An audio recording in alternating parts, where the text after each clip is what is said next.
Hello, I'm Jackie Coffin, News and Public Affairs producer for Montana PBS and host of The Rundown with Jackie Coffin, an investigative program that treats news as a public service and takes viewers somewhere they can't go anywhere else on Montana airwaves, both in depth of content and geography. Right now, my studio is the Montana State Capitol, where I'm covering the 67th legislative session. Other times, it's a rural community, a reservation, a farm, a laboratory, a local polling place, or anywhere on the campaign trail. My show is field-based, and I'm always on the road covering my home state of Montana and the stories of its land and its people, and how closely our lives intersect. It's all MMJ style, and I conceptualize, research, shoot, write, edit, produce, promote, and present all of the content completely by myself. I always take my shows to the next level of news coverage, and this year, while hunting for answers about COVID-19, I threw myself physically into a story like I never have before. All right, so I'm going to ask you to put your hand Right here, I'm getting the first dose of either a placebo or an experimental COVID-19 vaccine as a volunteer in the phase 3 human trials of Pfizer's COVID-19 vaccine. As far as I know, it was the only COVID-19 vaccine trial in Montana, utilizing about 100 local volunteers, and I volunteered for it as part of a story I did on Montana scientists' search for the cure for COVID-19. There's a little poke.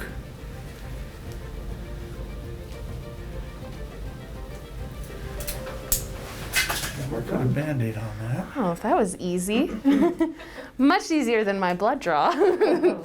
Very different outcome. For months, I'd been traveling the state meeting with some of our brightest scientific minds, going into laboratory after laboratory and learning the ins and outs of deadly pathogens and pandemics. I had been covering COVID-19 for months for Montana PBS, producing packages from the field about churches, food banks, local businesses, and small rural communities and hospitals and how they were being hit.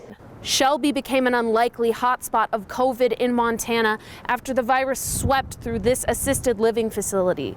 The first case from the Heritage Center was diagnosed on March 25th, and at that time, half of the staff of this facility and the Marias Medical Center had been exposed. Of the 442 confirmed cases of COVID-19 in Montana, 29 are in Toole County. Of the 14 deaths, Toole County claims 6. We've lost, I think it's up to 6 people locally now, and I've known almost all of them. A couple of the names haven't been released yet, so you know them, you know their family, you know their grandkids, you know, it's really sad. And unfortunately right now with all that's going on, they can't even get together and have celebrations of those people's lives. Montanans across the state are being impacted by the COVID-19 economic crisis. Some have been furloughed or even laid off from their jobs. I checked in on how this is impacting the need for emergency social services. In the request for food boxes, basically we've seen a 70% increase in the last 2 weeks. It's a Montana solution to a national problem. Hospital staff on the front lines of the COVID pandemic are facing a dangerous lack of personal protective equipment. But Sims Fly Fishing here in Bozeman, known globally for their fly fishing waders, thinks they can make a dent in that need. Lending an arm to the search for the cure, I recorded my entire experience. I feel fine. I just got the second round of my COVID-19 vaccine in this arm. Even as it took an unexpected turn. Waiting to get my COVID test. Sitting outside in the parking lot in my car. I don't know if I've been exposed to anyone with COVID.